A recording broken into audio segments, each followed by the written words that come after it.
Ne rentrez pas seul. Benjamin Smadja et Laurie Selly vous raccompagnent sur Radio Lac.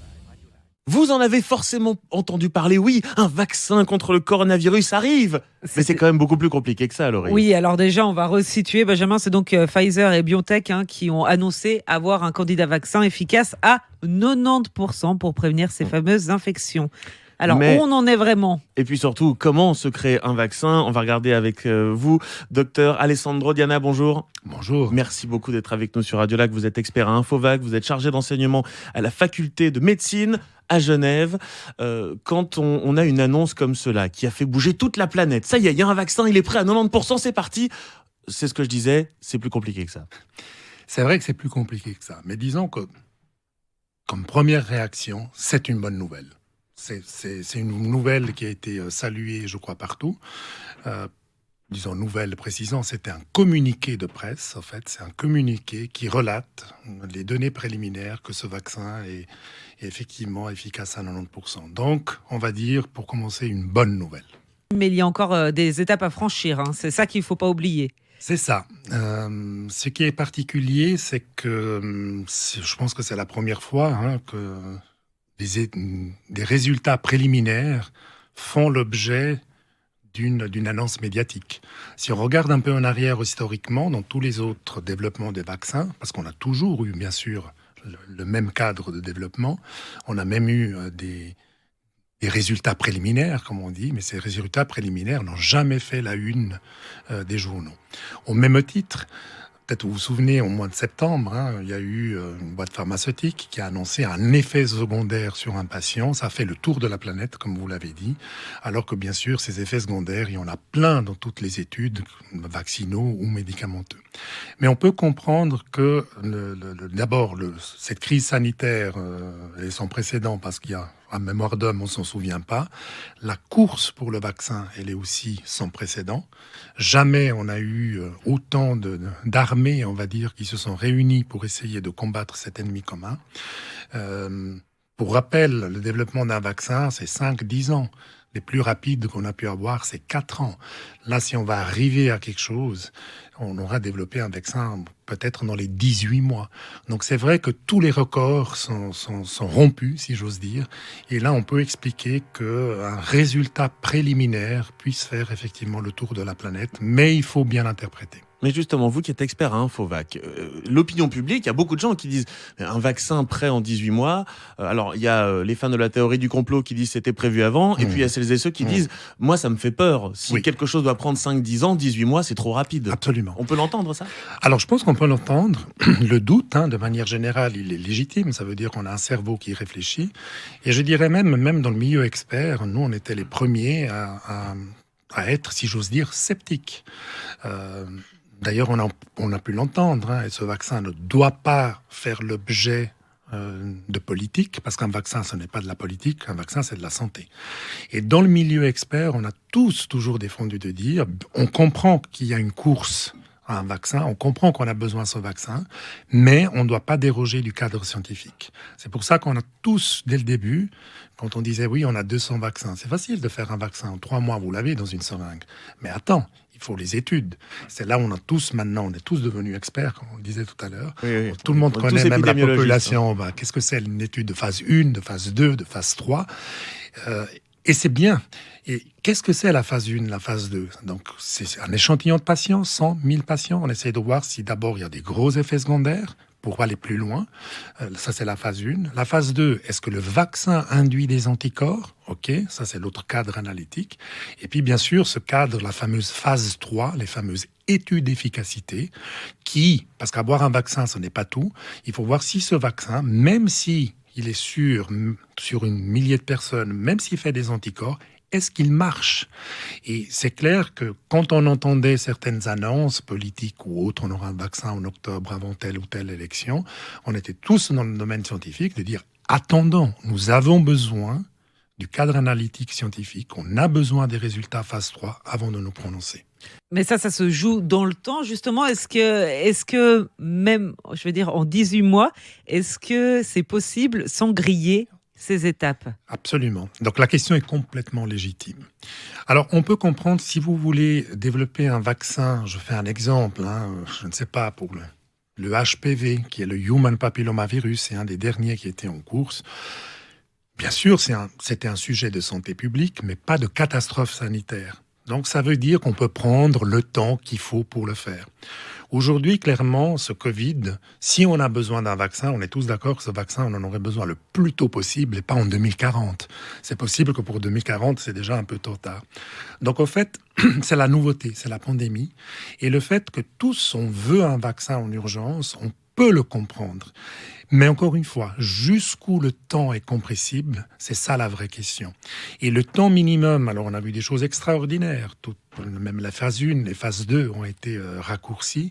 On voit maintenant avec cette annonce de Pfizer que probablement ils sont déjà en train de produire un vaccin avant même qu'on ait le fin mot de l'étude. Et ça veut dire qu'on essaie de comprimer le temps. Mais c'est pas en un week-end qu'on aura ce vaccin, on l'a tous compris. C'est probablement pas pour Noël qu'on aura ce vaccin, ça serait plutôt pour 2021. Et là, c'est l'histoire qui nous le dira, que peut-être l'humanité arrive à pouvoir construire un vaccin en 18 mois et qui semble être quand même le minimum. Et est-ce que, alors vraiment d'un oui-non, est-ce que la communauté scientifique s'accorde avec tous les pays du monde? Parce que ça, c'est votre avis en tant notamment que de chargé d'enseignement à l'Université de Genève, mais je ne sais pas, la Chine, la Russie, on ne sait pas comment ils fonctionnent. Où est-ce qu'on le sait? Oui. Alors, on sait parce qu'on a l'information, vous faites allusion où il y a eu la Chine et la Russie ont annoncé déjà un vaccin en disant « Ok, nous, bof, on l'a déjà mis sur le marché ». Je pense que ces deux pays passent souvent dans l'actualité, mais ça peut être n'importe quel autre. Alors là, on voit qu'effectivement, après, la législation d'un vaccin ou la mise sur le marché d'un vaccin répond aussi à un cadre analytique d'un pays qui diffère de l'un de l'autre, les voies d'enregistrement et aussi par le pays politique. À un moment donné, c'est aussi le politicien qui décide comment on donne un vaccin. Ce que nous, il nous en manque, on va dire, ce qui nous a un tout petit peu manqué dans le monde scientifique, c'est aussi un peu ces résultats, les résultats d'efficacité du vaccin chinois et autres. Alors, on ne peut pas non plus se mêler de ce qui ne nous regarde pas, si j'ose dire. Mais c'est vrai que nous, ce qu'on attend, et ce qu'on attend aussi de ce vaccin de Pfizer, là, pour l'instant, c'est un communiqué, mais c'est aussi d'avoir l'accès aux données. C'est comme ça qu'on vérifie parmi les scientifiques, de dire « Ok, vous avez quelque chose ». Il ne suffit pas non plus de le dire, mais il suffit aussi de démontrer. Alors, on va dire chez nous, dans nos latitudes, le cadre, il est très rigide, il est très même sécure, je dirais. Ça, je rassurais aussi un peu les vaccinaux-hésitants, de dire on ne va pas mettre sur le marché un vaccin qui ne soit, un, pas efficace, et deux, qui ne soit pas sûr. Mais c'est vrai, ce qui se passe ailleurs, on n'a pas le contrôle dans tous les pays. Chaque année, on a un nouveau vaccin contre la grippe qui est élaboré. À contrario, le vaccin contre la rougeole, lui, ne change pas depuis toutes ces années. Mais alors finalement, ce vaccin contre le Covid, c'est la question. Est-ce qu'il va s'apparenter à celui de la grippe? C'est-à-dire qu'on va devoir recommencer chaque année ensuite un vaccin contre le Covid ou pas? Ou contre la rougeole? Alors là, on rentre un tout petit peu plus dans le détail. Et quand on rentre dans le détail, on apprend que un virus n'est pas le même que l'autre. Même si tout est un virus, le virus de la grippe est un virus, le virus du Covid est un virus, et le virus de la rougeole est un virus. Mais ils n'ont pas forcément les mêmes particularités. La particularité, par exemple, de la rougeole, c'est un virus qui est stable, voire très stable. Vous faites 2 doses de vaccin. D'ailleurs, on le recommande à toute personne née après 1963, sans vaccin. Vous faites 2 doses, c'est point barre, c'est fini. On n'a même plus besoin de s'intéresser ni de contrôler si vous êtes positif. Ça, c'est une chose. Le vaccin de la grippe, on sait tous, on est invité à le faire chaque année. Mais pourquoi? Alors, c'est pas pour embêter les gens qu'on dit, allez, celui-là, on décide, c'est chaque année, on fait à l'œil. C'est parce que la particularité du vaccin grippe, il peut muter. Le vaccin de la grippe a une particularité, il fait des petits changements annuels, mais ces petits changements sont suffisants de dire que l'immunité que j'ai eue en 2019 n'est pas 100% suffisante pour 2020. Et donc, on doit s'adapter. En fait, le virus de la grippe, c'est la création d'un nouveau vaccin chaque année. C'est particulier à la grippe, c'est comme ça. Et on fait d'ailleurs le pari de savoir s'il va fonctionner ou pas, en fait. En plus, on fait un peu le pari. On essaye de voir quelles sont les souches émergentes. C'est toujours en Asie. Ces dernières années, on ne s'est pas tellement trompé. C'est vrai que des années, on peut se tromper. Ce qui fait de dire, mais cette année, le vaccin de la grippe n'a pas fonctionné. C'est pas parce qu'on était mauvais élèves, mais c'est parce que le pari de les nouvelles souches ou de la variante, on peut se tromper, c'est-à-dire on peut être à côté de la cible. Puis je finis la parenthèse pour la grippe. Il faut savoir que la grippe, c'est pas seulement un pathogène, c'est pas un terroriste, mais c'en est 4. Il y a 2 virus A et 2 virus B. Donc c'est pour ça que il y a des gens qui peuvent même tomber malades 2 fois de la grippe la même année s'ils n'ont pas été vaccinés. Donc c'est particulier le vaccin de la grippe. C'est 4, on va dire partenaires, c'est 4 terroristes et qui peuvent changer. La rougeole, on a dit que c'est stable. Maintenant, qu'est-ce qu'il en est du Covid ? Alors, on parle souvent de Covid et grippe parce qu'il y a des analogies. Moi, j'étudiais la pandémie pendant mes formations et tout, on pensait tous que le virus pandémique était le virus de la grippe. Eh ben non, surprise. Le virus pandémique a été un coronavirus, le fameux Covid-19. Il fait les mêmes symptômes. C'est aussi un virus respiratoire. Fièvre, tout. Et au début, quand on connaissait rien de cette pandémie, on essaie de se rapprocher avec ce qu'on connaît. Donc on a fait des analogies avec la grippe en disant ils se ressemblent. Puis au fur et à mesure de cette épidémie, en fait, on a appris qu'ils sont pas si semblables que ça, en fait. Si je fais un exemple, on sait que les enfants, c'est des super propagateurs de la grippe. On s'est dit, peut-être que le Covid est aussi le super propagateur de la grippe. Le Covid est le super propagateur du virus. Les enfants le sont. Eh ben non, pas du tout. On a appris au fait que c'est complètement différent. C'est plutôt l'adulte qui transmet le virus aux enfants. Donc ça, c'était déjà des différences. On voit, et on en entend parler aussi dans la presse, que le virus du Covid, il mute. Mais on sait que tout virus, chaque fois qu'il se reproduit, il y a des mutations. Alors on a déjà décelé des mutations. Ce sont plutôt des mutations qui font que ce virus est mieux adapté à l'homme. On a vraiment des éléments de dire que ce virus vient de la chauve-souris qui est passé sur le pangolin et à cause de la proximité avec l'humain, il est passé à l'homme. Ce virus, oui, par rapport aux souches chinoises de tout début, s'est adapté à l'humain. Donc il y a des mutations qui font que son degré de contagiosité, il est plus fort que la souche originaire. Mais on n'a aucun élément de dire que ce virus est plus virulent. On n'a pas encore d'élément de dire que pour le développement des vaccins, est-ce qu'on devra changer de vaccin à chaque fois ? On ne pense pas de ce qu'on voit aujourd'hui, parce que la particularité des mutations du Covid, ce n'est pas la même chose que de la grippe dont on connaît. Je préfère dire aussi ici qu'on doit avoir l'humilité de dire on ne connaît pas tout. Et je pense que c'est important de le dire. Et d'avoir aussi cette humilité de dire on connaît ce qu'on connaît. On a fait des pas énormes dans les connaissances. Moi, je vois depuis le mois de février à maintenant, on en sait beaucoup plus. On sait comment mieux le traiter. On a baissé la mortalité. Vraiment, on fait des pas de géant. Mais je pense qu'on doit dire on ne connaît pas tout. Et le fin mot de l'histoire, on le saura probablement avec le rétroscope dans quelques années. Et c'est la raison d'ailleurs pour laquelle parfois le Tout Info, ces fameuses chaînes Tout Info ne font pas que du bien parce que voilà, il y a une information là sur nos téléphones, on veut tout savoir là tout de suite. Vous l'avez rappelé, c'est un virus, ça prend du temps.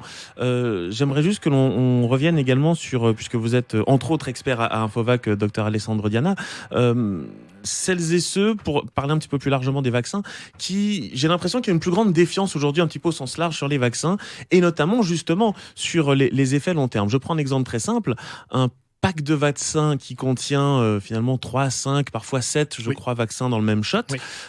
Les gens vont dire, oui, mais dedans, il y a des métaux lourds, on ne connaît pas les conséquences sur le long terme. C'est vrai, c'est faux, c'est quoi ? Oui. Alors... vous touchez un domaine dont moi, je privilégie beaucoup aussi de mon temps, qui est celui de la vaccino-hésitation.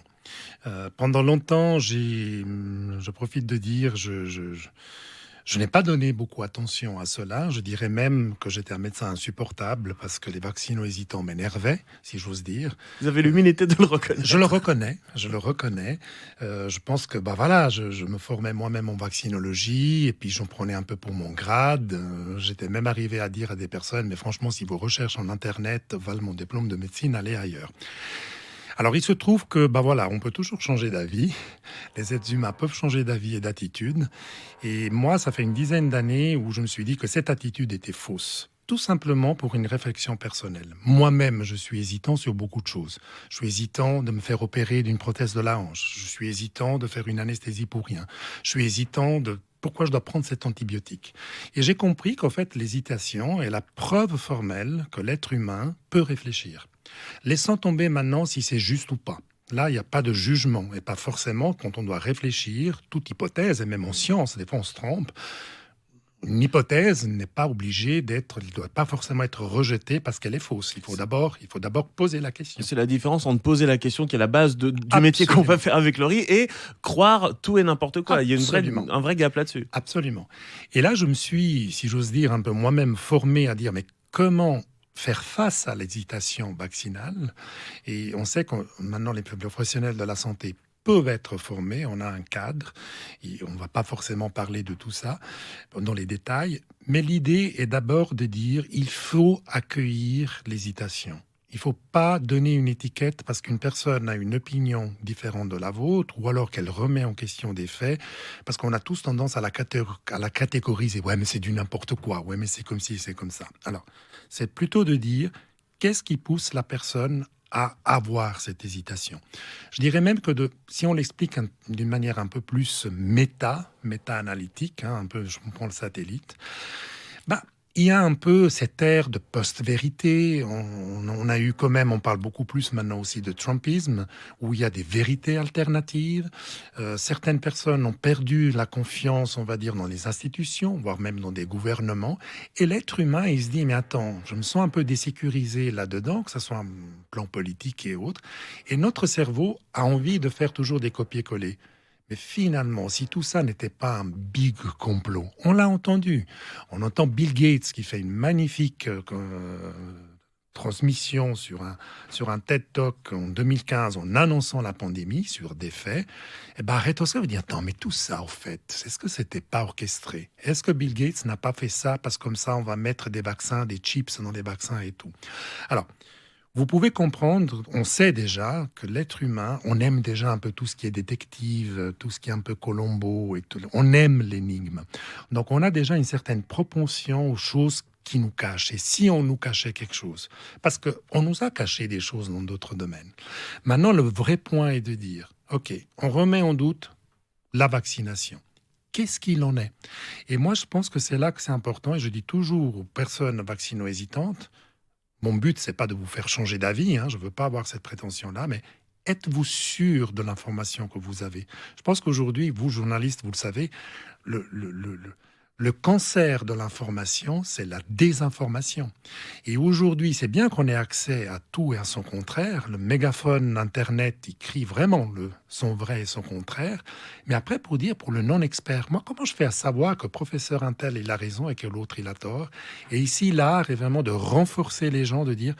Vérifiez si vos informations sont bonnes, vérifiez comment est la source. Il y a des techniques de savoir comment faire, mais j'invite moi aussi tous mes collègues et tout le monde de dire acceptez le discours des vaccino-hésitants. D'ailleurs, je pense que c'est même notre rôle de professionnel de la santé, si on a une certaine expertise, de pouvoir dire écoutez, si vous voulez avoir des faits, voilà ce que je vous dis, et puis on peut aller dans les détails. Alors justement, qu'est-ce qu'on peut répondre à des personnes qui disent on n'a pas de retour encore sur ce fameux vaccin contre le Covid qui n'existe pas encore, rappelons-le, ou alors ces fameux packs de shots où il y a des métaux lourds dedans, là encore, on n'a pas assez de retour dessus. Oui. Alors, concernant les métaux lourds, par exemple, on peut y aller un peu par catégorie. Le point récurrent, ce sont les sels d'aluminium. Les sels d'aluminium, ils reviennent et tout. Alors, c'est d'abord de donner aussi un contexte, de dire pourquoi on met des sels d'aluminium dans les vaccins. C'est vrai qu'on en met. Alors, on les met déjà dans les vaccins inactivés, pas dans les vaccins vivants atténués.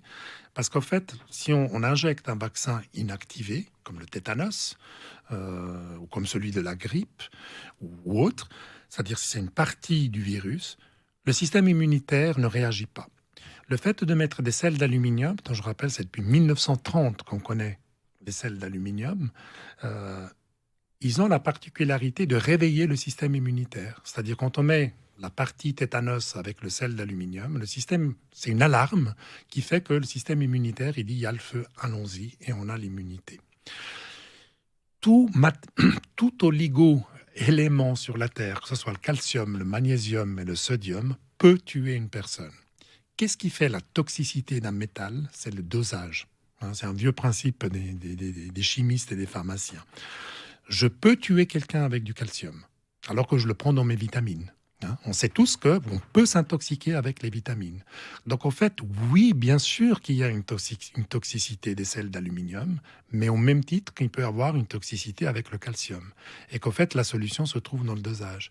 Et là, déjà de dire que la plus grande partie de l'absorption d'aluminium que l'être humain a, c'est par l'alimentation. C'est par notre alimentation même bio, on a de l'aluminium. Et quand on regarde la quantité totale de sel d'aluminium qui est contenue dans les 2 premières années de vaccination, correspond à la quantité totale d'aluminium qui se trouve dans 6 litres de lait maternel. Et là, quand je tiens ce discours avec des patients qui me demandent, ils disent « Ouais, mais alors, pourquoi on en fait tellement un pataquès ?» Alors ça, c'est la question suivante. Pourquoi on en fait tellement un pataquès? Alors Parce qu'il y a plein de jolies vidéos sur YouTube. Mais oui. Et puis vous voyez, autant si je dis, moi j'ai toute mon empathie vraiment avec les patients, parce on n'est pas censé savoir ce qu'on ne sait pas, pour la vaccinosité, je me pose un peu plus la question, quelle est l'intention des anti-vax? Pourquoi il y a certains médecins même, on ne va pas les nommer, qui sont prêts à aller sur YouTube et de prêcher la parole de l'antivax. Ça m'intéresse aussi comme comportement. Quelle est leur intention? Est-ce que ces personnes veulent vraiment sauver la planète de la vaccination? Est-ce qu'ils veulent tuer les personnes? J'en sais rien. Je pense même, je suis convaincu que peut-être il y a une bonne intention à la base, mais que ces personnes peut-être font des erreurs de jugement. On fait tous des erreurs de logique, on est tous victimes, et on le voit. Moi, je le vois parce que je m'intéresse à la question. Quand j'entends des médecins, par exemple, qui sont anti-vax, ils font des raisonnements. Je me dis, attends, ils n'ont pas tout considéré. Là, il fait une erreur de logique. Il n'a pas considéré la statistique. Et je le dis vraiment sans jugement. Et ça serait intéressant de voir quel est ça. Beaucoup de collègues ils me disent oui, mais ils ont aussi un certain spot de notoriété. Ils ont une niche. On devient référent dans un domaine. Souvent, on achète aussi des livres, donc ils peuvent produire. Il peut y avoir aussi des enjeux économiques. Mais de dire là, dans le spectre des vaccino hésitants, je fais quand même la part des choses du patient dont je comprends. Tenez, docteur, moi j'ai peur. Je veux pas que mon enfant vienne autiste, ou autre chose que j'ai entendu. J'ai jamais vu un parent qui veut tuer son enfant en voulant pas le vacciner. Ils veulent tous le protéger de la vaccination. Ou de développer la sclérose en plaques à cause du vaccin contre l'hépatite B. L'hépatite B, on les connaît tous, ces allégations. Et bien sûr, c'est intéressant de voir d'où elle est née, l'allégation, parce qu'on trouve toujours un peu une source de où est partie cette désinformation. Et moi, je suis toujours étonné de voir, et je pense que vous le savez aussi, on le sait maintenant, parce qu'il y a des gens qui l'étudient, la désinformation circule 6 fois plus vite que la vraie information. Et si je peux faire une métaphore, on va dire si on doit circuler en ville à 50 km/h, la désinformation, elle circule à 300 km/h. Et des fois, les dégâts peuvent être vraiment néfastes. J'ai une dernière question pour vous, docteur Diana. Un peu retors pour l'expert Infovac que vous êtes. Est-ce qu'un vaccin, coronavirus ou autre chose, est la réponse à tout? Est-ce qu'on n'a pas d'autres traitements possibles, envisageables? Alors, on a bien compris que ça ne sera pas l'hydroxychloroquine, mais tout de même. Oui, alors, ce qui est juste, c'est que, pour faire face à une maladie, on va dire, il y a le côté thérapeutique, donc on peut donner des médicaments, et il y a aussi le côté préventif. Alors, on ne va pas dire forcément que l'une et l'autre sont antagonistes. Souvent, la prévention, elle aide quand même pas mal la thérapeutique, n'est-ce pas? Des vieux dictons de médecine disent même « mieux vaut prévenir que guérir ». Franchement, si je peux éviter d'aller à l'hôpital pour une maladie, même si on a des super traitements, si vous pouvez m'éviter un séjour aux soins intensifs, et j'ai le choix, moi je vous prends la prévention. Après, il y a aussi un biais de perception.